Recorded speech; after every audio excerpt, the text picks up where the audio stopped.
Estaba sola y privada incluso de las alegrías más sencillas de la vida. Mis días estaban llenos de añoranza y pérdida.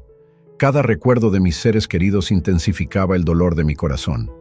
Mi pasado militar me dejó con un solo ojo y un solo oído funcionales. Una conmoción cerebral me privó por completo de la audición en el otro oído.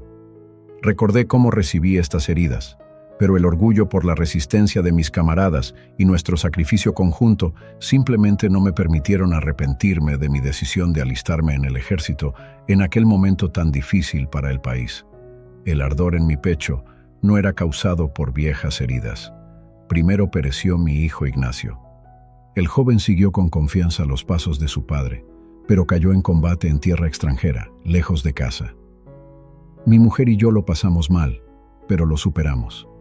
Aprendimos a convivir con la amargura de la pérdida, y por si fuera poco, años después, ella también se había ido. El cáncer apareció sutil y rápidamente. Vi a mi amada marchitarse en mis brazos y me sentí completamente impotente en ese momento. Y ahora, como anciano, estaba completamente solo. No tenía familia ni amigos. Una fría tarde de otoño, cuando el viento silbaba en mis oídos y la lluvia caía como un cubo, decidí dar un paseo por los viejos lugares. Fui al monumento conmemorativo donde reposaban para siempre los nombres de los que no regresaron de la batalla.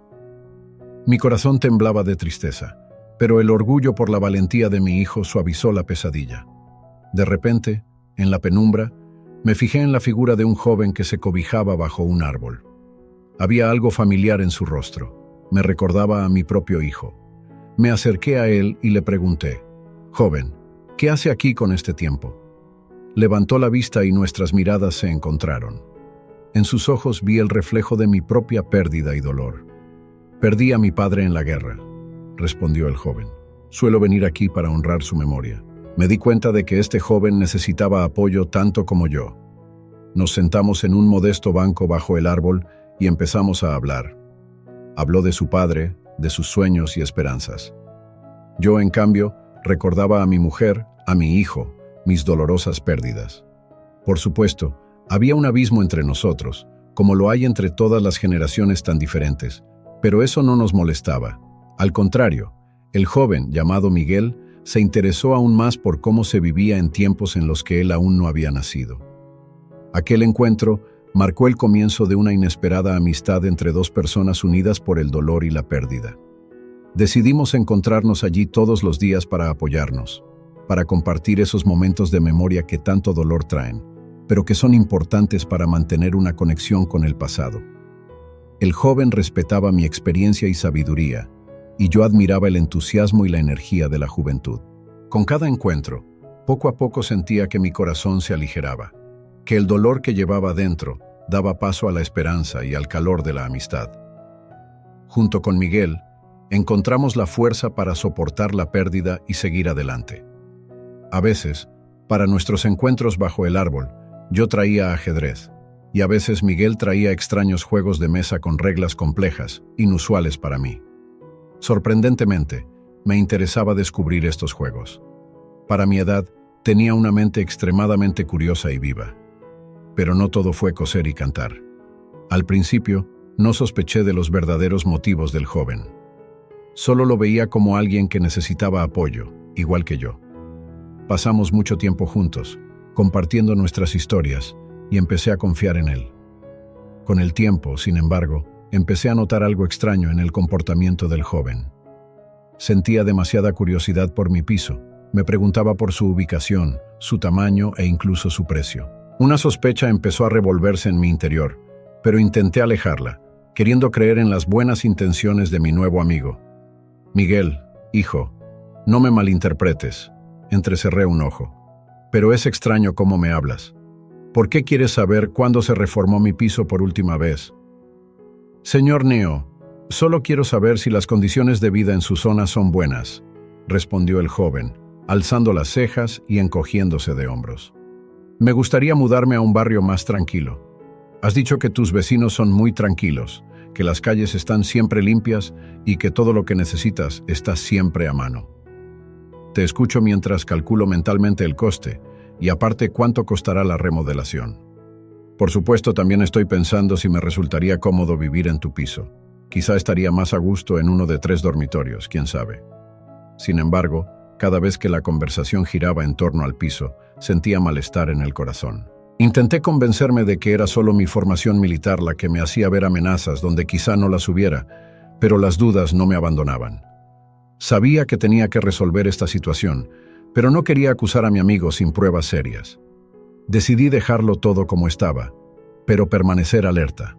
Al fin y al cabo, solo quería creer en la bondad y honestidad de mi nuevo amigo. Pero algo en su comportamiento me produjo un escalofrío. Durante uno de nuestros paseos por las calles de la ciudad, el joven empezó a insinuarme que debía pedirle ayuda con asuntos económicos. Escuché atentamente sus palabras, pero una señal de alarma se encendió en mi interior. El joven afirmaba conocer maneras de ayudarme a beneficiarme del gobierno, vendiendo mi piso y garantizar mi estabilidad financiera para los años que me quedaban de vida. Habló de contactos con personas influyentes, de la posibilidad de solucionar todos los trámites y obtener el resultado deseado. ¿De verdad te gusta vivir en un piso que se cae a pedazos? Tú mismo me has dicho que los muebles se estropean poco a poco, los electrodomésticos se vuelven locos y hay problemas con las cañerías. Escuché sus palabras, pero la duda se agolpaba en mi cabeza. Me preguntaba por qué aquel joven se interesaba tanto por mi situación económica y estaba dispuesto a ayudarme gratis. Una voz interior me dijo que algo iba mal. Me di cuenta de que las decisiones en esta situación debían tomarse con cuidado. Decidí no dar una respuesta definitiva al joven y le dije que pensaría en su oferta. Tras una profunda reflexión, me di cuenta de que tenía que considerar la situación con detenimiento y estar preparado para las posibles consecuencias antes de tomar ninguna decisión. Pero al cabo de unos días, cuando el fregadero de la cocina volvió a atascarse y la puerta del armario cayó al suelo con estrépito, cedí. Aunque me quedaba poco tiempo de vida, quería acabar mis días con comodidad y confort. Y ese fue mi mayor error. El joven, que resultó ser un estafador, estaba dispuesto a emplear cualquier método depravado para lograr su objetivo. Realizó un análisis minucioso de la situación y encontró un resquicio legal que podía aprovechar para llevarme a la quiebra y despojarme del piso. Al examinar mi situación, descubrió que tenía algunas deudas fiscales y de servicios públicos. Utilizando este conocimiento, encontró una laguna en la legislación que implicaba la venta forzosa de la propiedad del deudor para pagar sus deudas.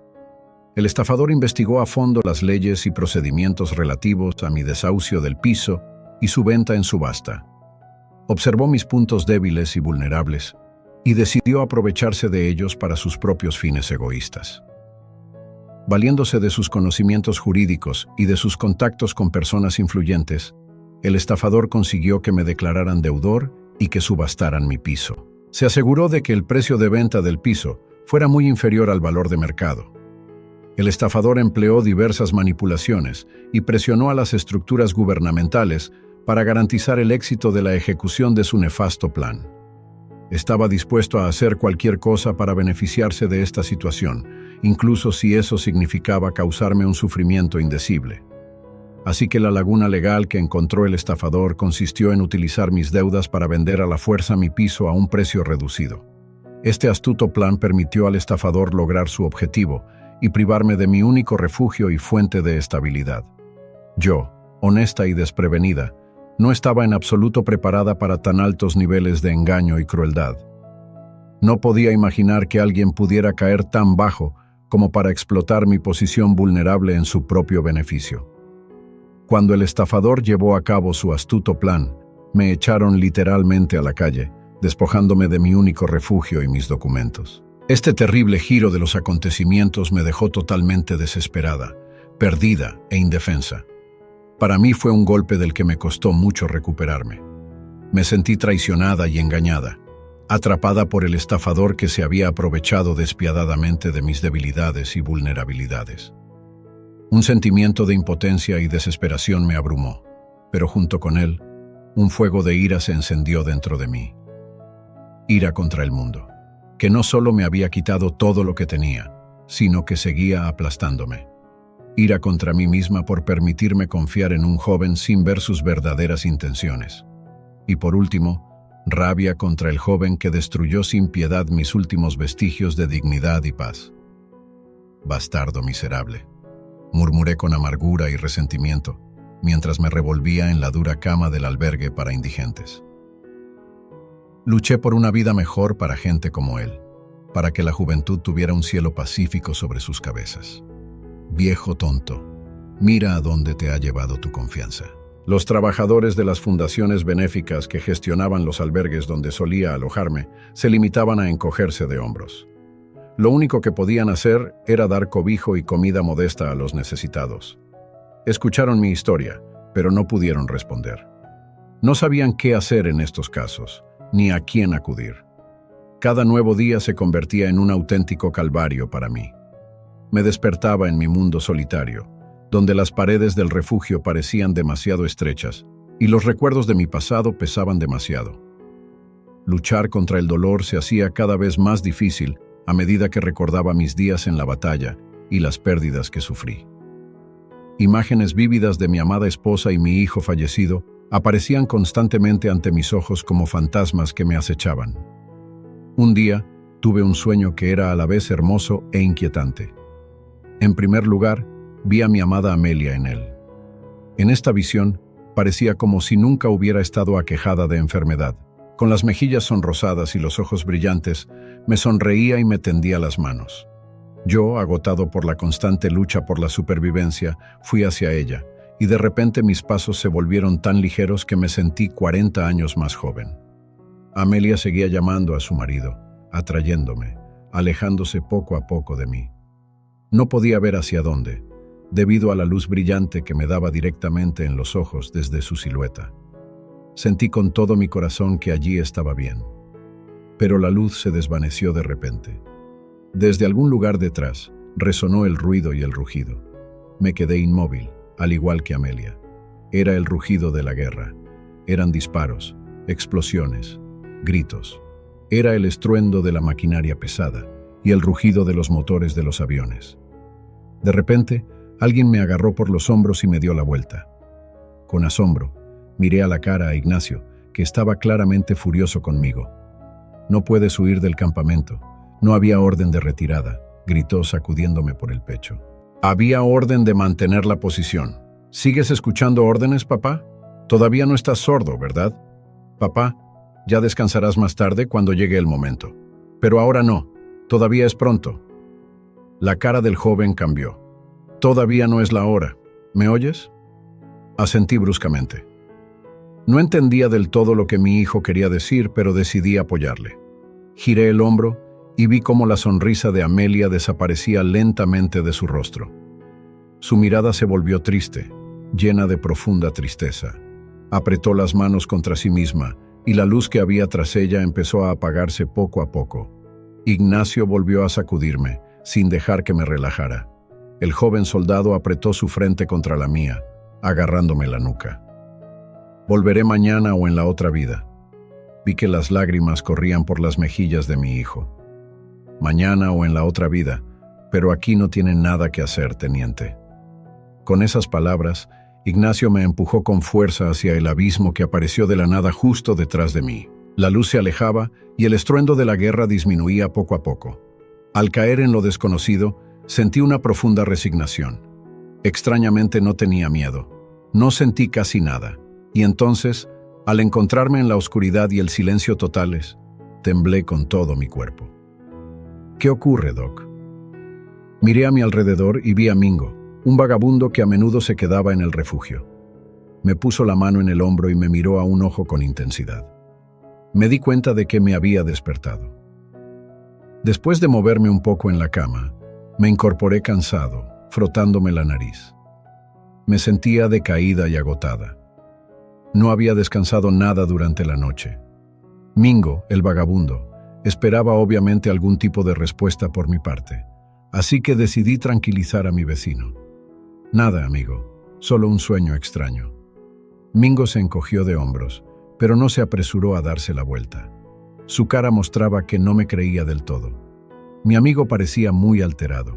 Los dos intercambiábamos de vez en cuando algunas palabras, breves y sin demasiados detalles. A Mingo simplemente le gustaba hablar, y yo, aunque demasiado orgulloso para admitirlo, necesitaba a alguien con quien hablar. Así vivimos. Nos reuníamos en varios refugios, hablábamos de los últimos acontecimientos de nuestras vidas, y luego cada uno seguía su camino. Mingo era un hombre despreocupado. Él mismo decía que nunca aspiró a ningún gran éxito. Mi madre me pegaba por sacar malas notas en el colegio. Mi padre nos abandonó cuando yo era pequeño, así que mi madre lo pasó mal conmigo. Se reía el vagabundo cada vez que recordaba su infancia. Ni siquiera recuerdo haber ido a la escuela como los demás niños.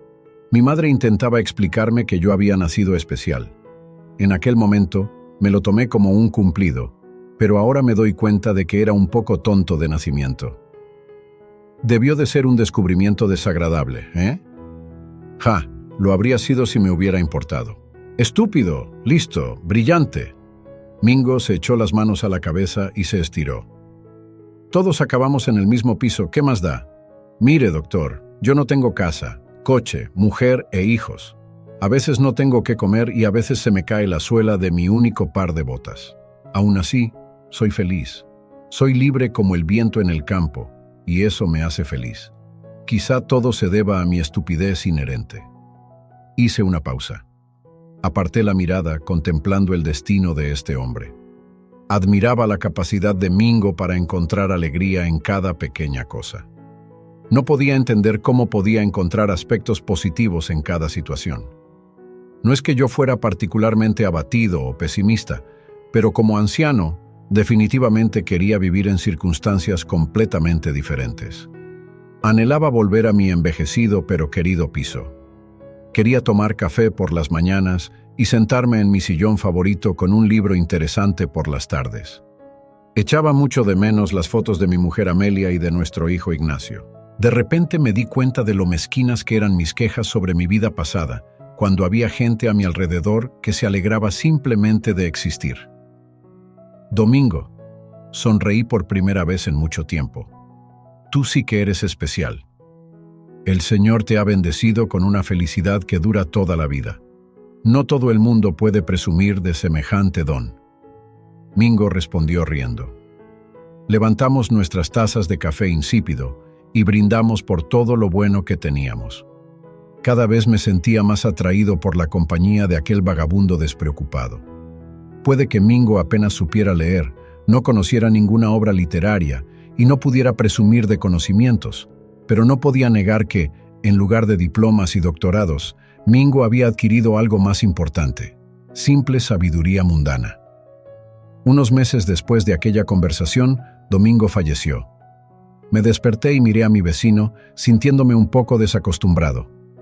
Normalmente, el vagabundo siempre se despertaba antes que yo y compartía con entusiasmo cualquier noticia que tuviera, pero esta vez se limitó a tumbarse en su improvisada cama.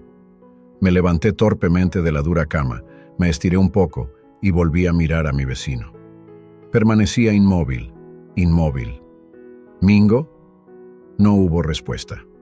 El silencio retumbaba en mis oídos, contrastando con el bullicio general del refugio. Todavía incapaz de entender lo que había pasado, un escalofrío me recorrió la espalda.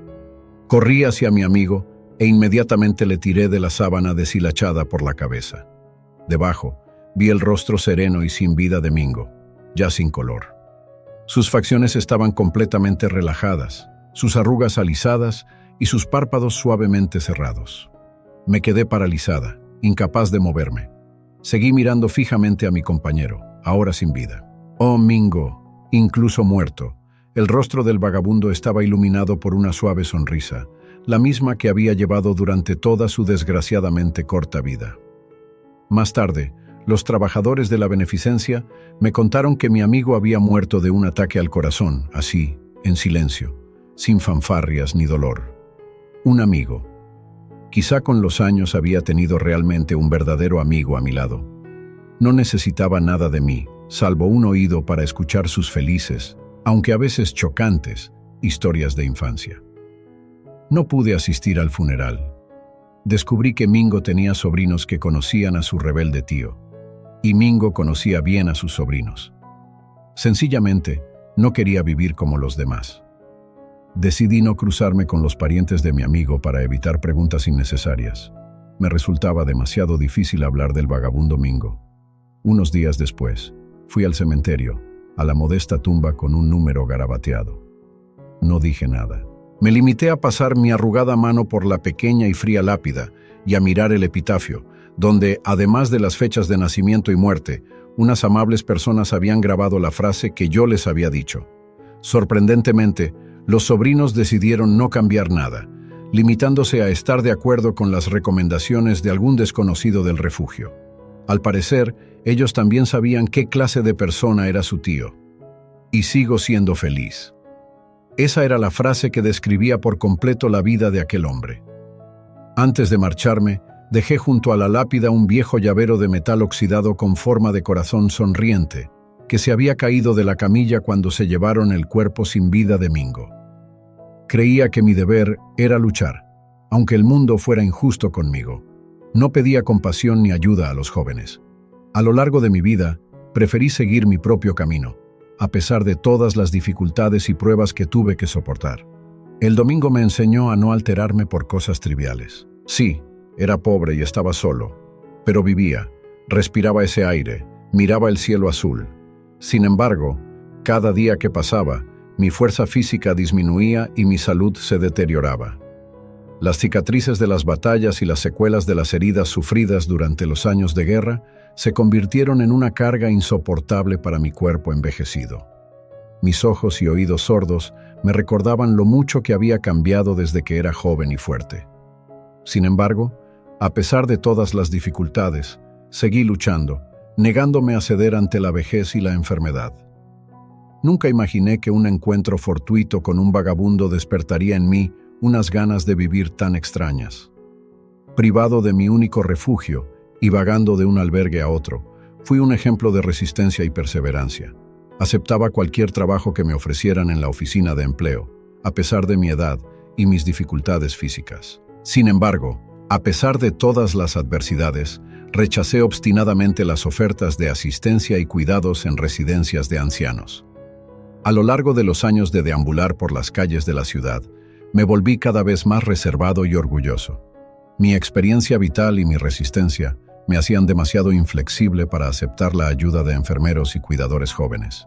Creía que los jóvenes no debían cargar con el cuidado de ancianos y hombres frágiles, y preferían seguir siendo independientes y autosuficientes. Para mí, no era solo una cuestión de orgullo, sino también de mi percepción del mundo. Un hombre cuya juventud transcurrió en condiciones inhumanas en tiempos de guerra, no podía aceptar la idea de que su condición menos saludable mereciera atención y cuidados por parte de la generación más joven.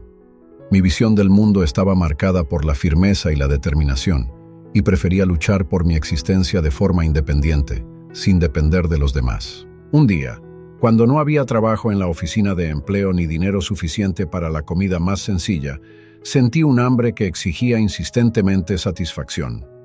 Los albergues también estaban llenos.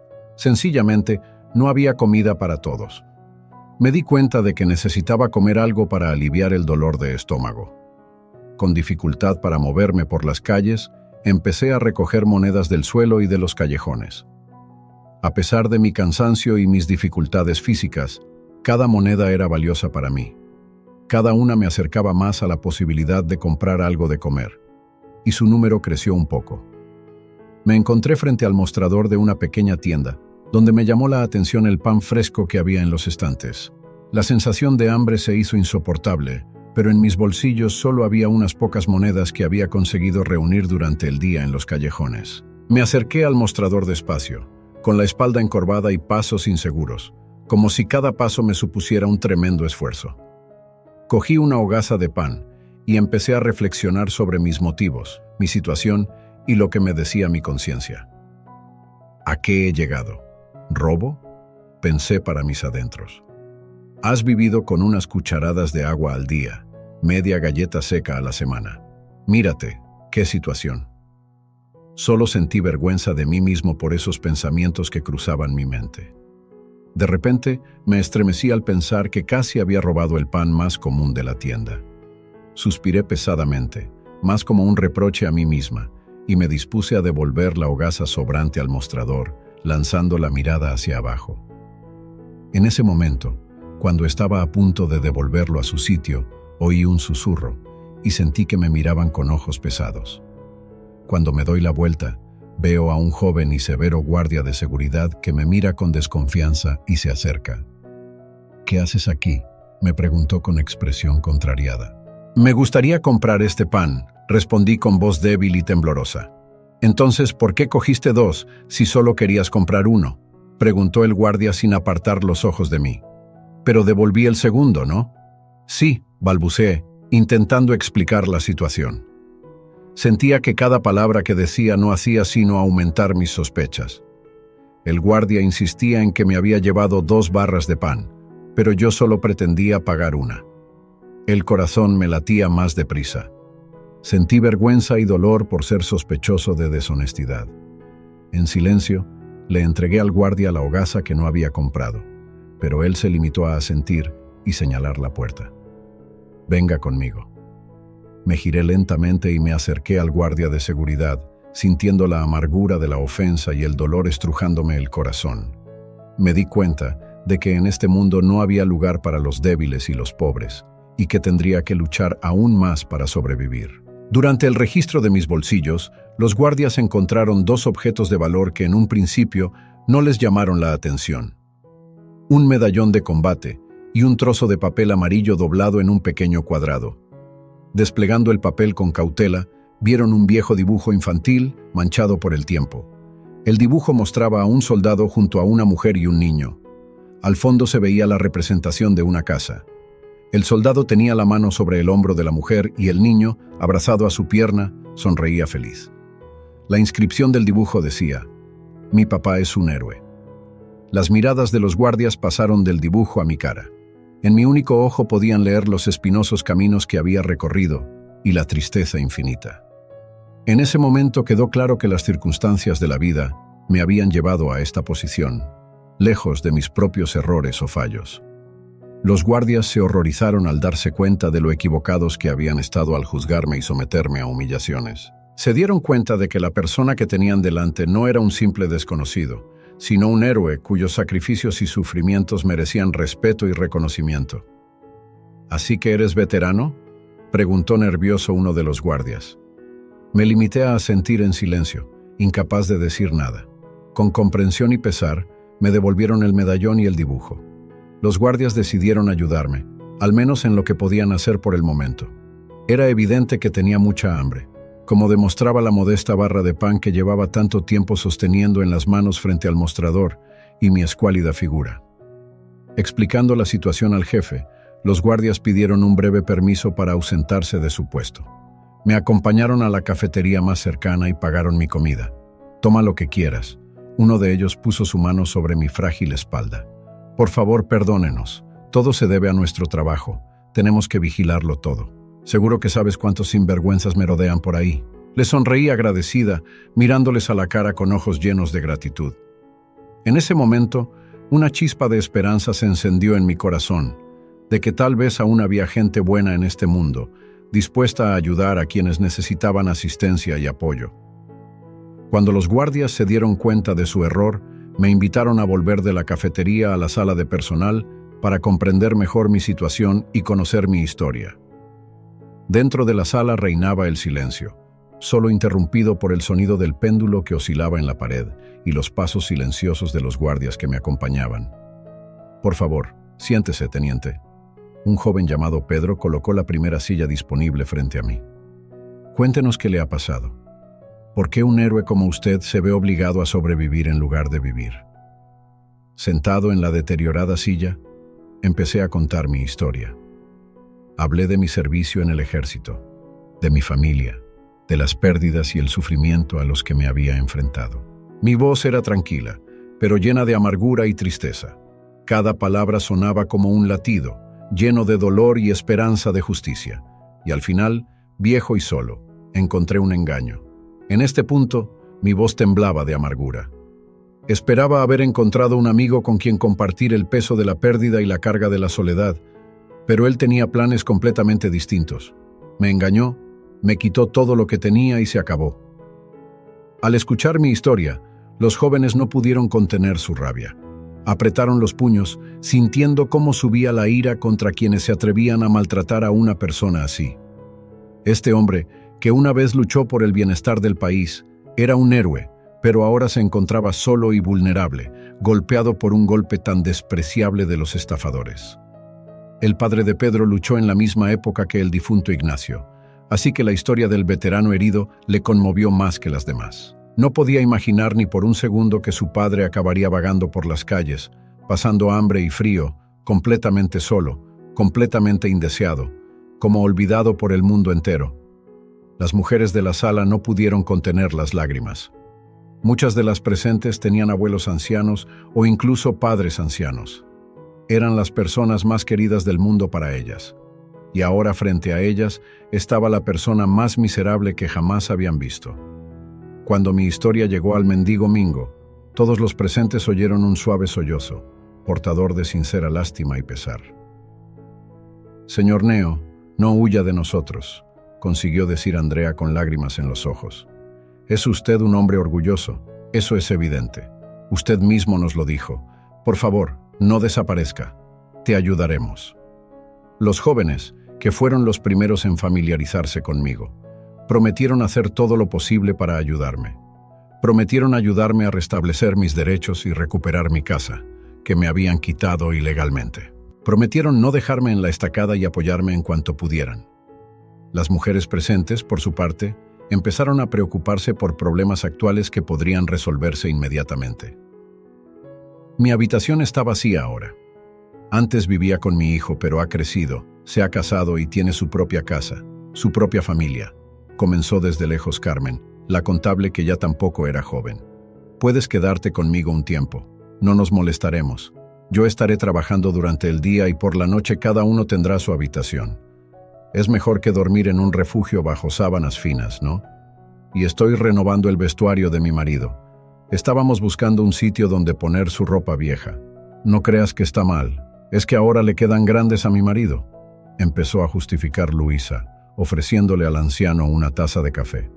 Y usted, aunque ahora está más bien delgado, era ciertamente robusto en su juventud. Su ropa podría quedarte bien. No nos importa. Sería un desperdicio tirarlas. Le sonreí agradecida, sintiéndome un poco aliviada de que hubiera gente dispuesta a ayudarme en este mundo en el que me sentía traicionada y olvidada. De repente, había almas bondadosas dispuestas a tenderme la mano. No había buscado ayuda deliberadamente, soportando mi triste existencia en soledad. Pero esto era una pequeña luz en la oscuridad, que me daba esperanzas de un futuro mejor. Tras conversar seriamente conmigo y darse cuenta de la gravedad de mi situación, los empleados de la tienda decidieron hacer todo lo posible para ayudarme a recuperar una vida digna. Reunidos, discutieron un plan de acción. Uno de los primeros pasos fue averiguar más cosas sobre mí. Decidieron consultar la base de datos de veteranos para encontrar mi nombre y mi historial de servicio militar. Cuando encontraron mis antecedentes, les quedó claro que realmente era un veterano que había servido al país con honor y valentía.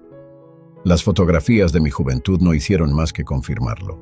Rasgos faciales seguros, postura orgullosa y mirada decidida.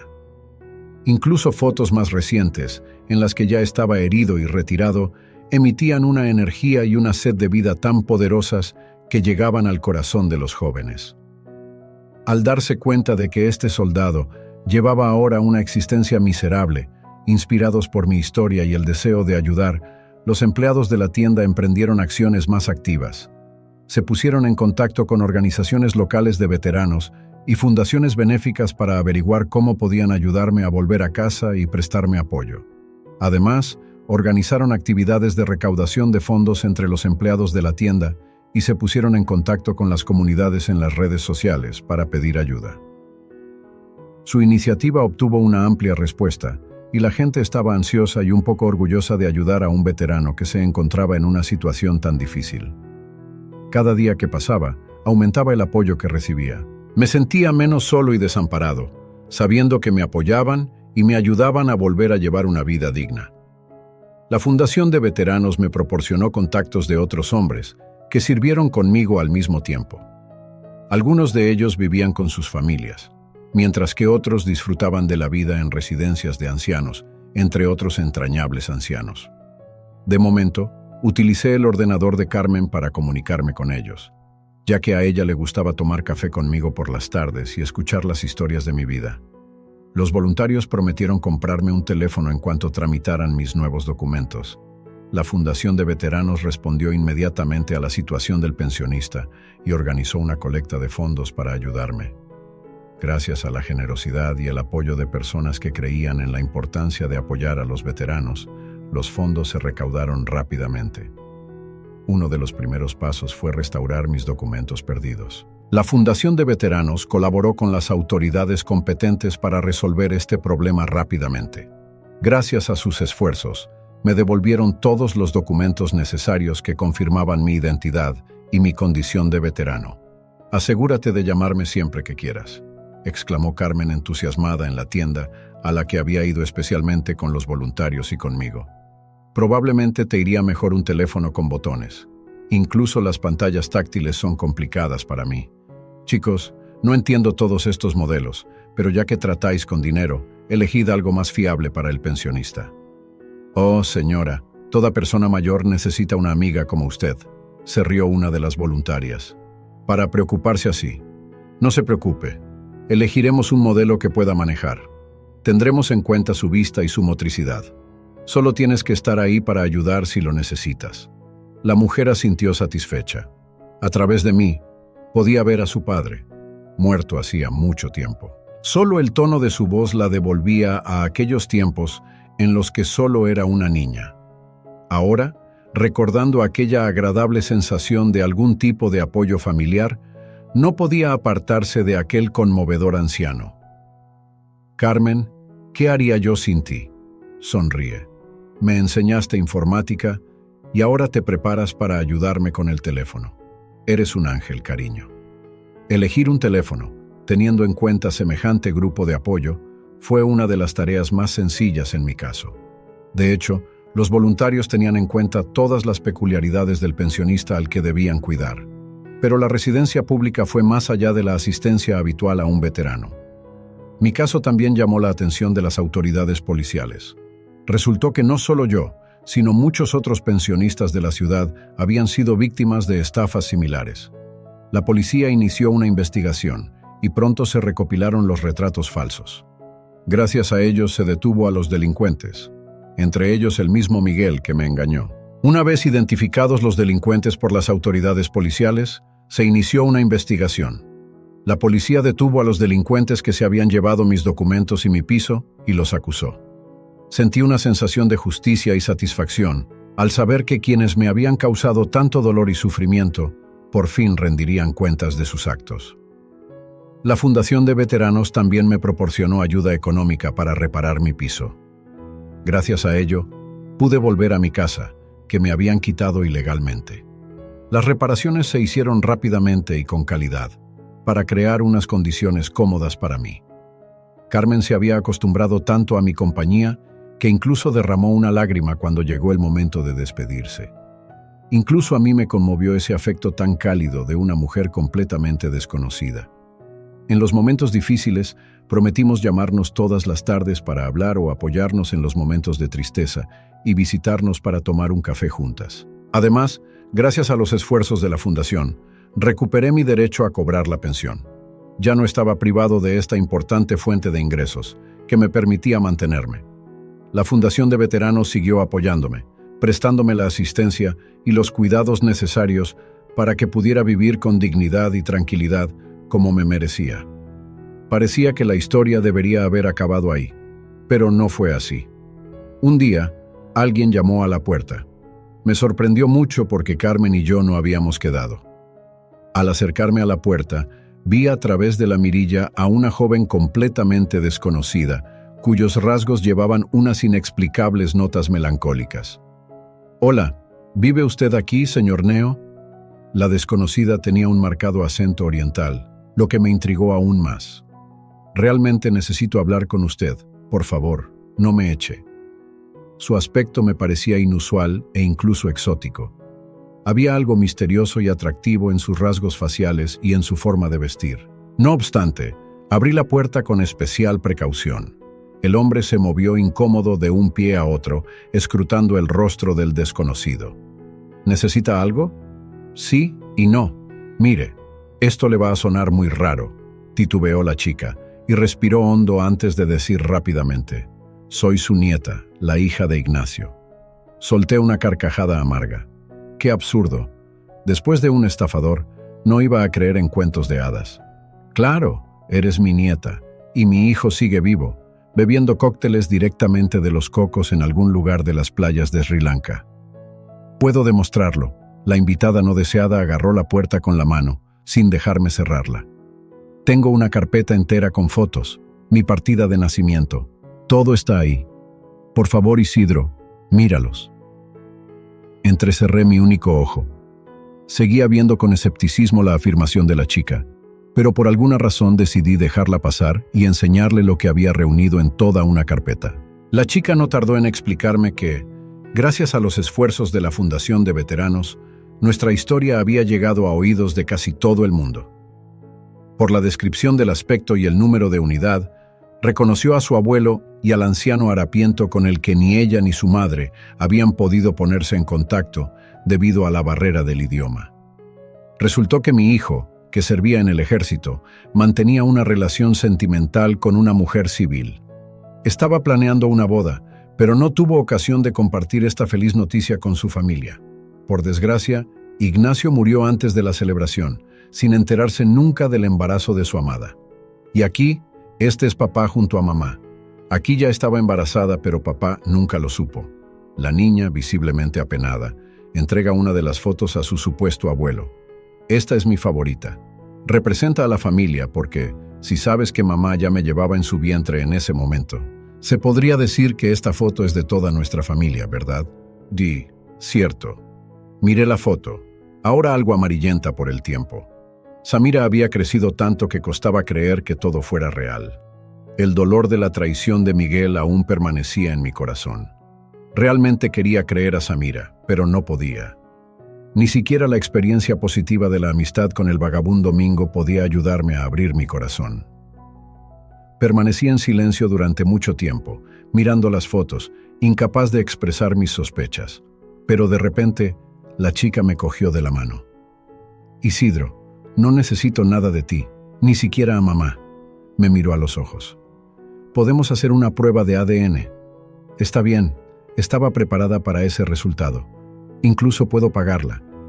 Es solo que no quiero que estés sola. Quiero que formes parte de la familia. Después de todo, papá era tu hijo biológico, así que deberías quedarte con nosotros. Le pedí unos días para decidirme. En lugar de marcharse sin más, Samira me dejó su foto preferida. Solo cuando la niña se marchó me decidí a sostener la foto en mis manos. En el reverso, vi una breve inscripción que me devolvió todas las lágrimas de tristeza y soledad no derramadas. La letra pertenecía claramente al difunto Ignacio, y la inscripción decía: «Volveré a ti mañana o en la otra vida». Al día siguiente, llamé a Samira para comunicarle mi decisión. La chica vino a mi casa a recogerme al hospital. Nos sentamos a esperar los resultados de las pruebas. Los médicos, al ver venir a una pareja tan extraña, no podían contener su sorpresa. Por fin, el médico apareció en la sala de espera para entregarnos los resultados. Pues bien, la probabilidad de parentesco es del 81%. No sé si es una buena noticia para ustedes, pero sin duda son parientes biológicos de segundo grado. Samira me sonrió cálidamente. Estaba segura de que yo era su abuelo, pero la expresión de mi cara era difícil de describir con simples palabras. Para mí, este descubrimiento fue un auténtico shock. Nunca pensé que mi familia me hubiera estado buscando todos estos años.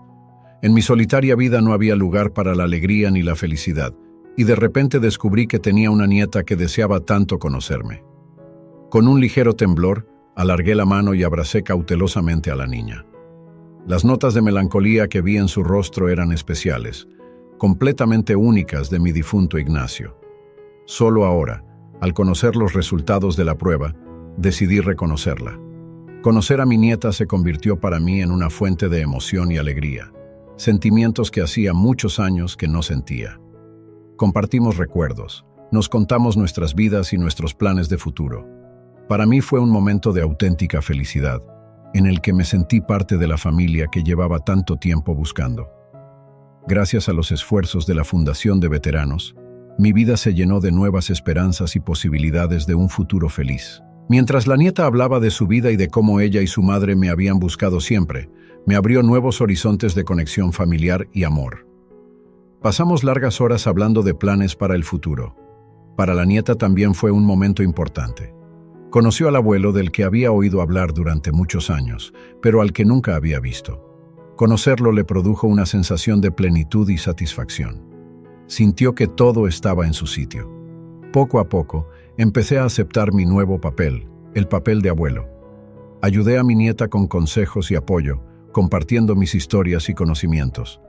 La nieta me acogió felizmente como parte de la familia, aceptándome amablemente en su vida. Teníamos grandes planes para conocer a la madre de Samira. Ella aún no había decidido mudarse, por lo que había que estudiar detenidamente el planteamiento del encuentro. Sin embargo, por alguna razón, solo sentía una agradable expectación. No todos los ancianos emprenden un gran viaje a los 85 años. Carmen, al escuchar toda la historia de la llegada de su nieta, se llenó de alegría. La mujer sintió paz, sabiendo que su anciano amigo tenía ahora a alguien que nunca le olvidaría. Sí, ella e Ignacio estaban muy unidos, pero nada podía sustituir a los auténticos lazos familiares, y se sintió profundamente honrada cuando, justo antes de marcharse, decidí que Samira la conociera. El trío pasó una velada muy acogedora, el ambiente era cálido, casi familiar, y al final, la niña sonrió y dijo que estaría encantada de visitar a la mujer con su abuelo. Conocer a mi nieta me dio algo que había echado tanto de menos durante una vejez tranquila: la familia. Ahora tenía personas que me querían y se preocupaban por mí, que compartían alegrías y penas conmigo, y que siempre estaban a mi lado en los momentos difíciles. Era una recompensa por todos mis sufrimientos y penurias, por toda mi vida dedicada a servir a mi país. Era mi cielo en paz, por el que Ignacio dio su vida.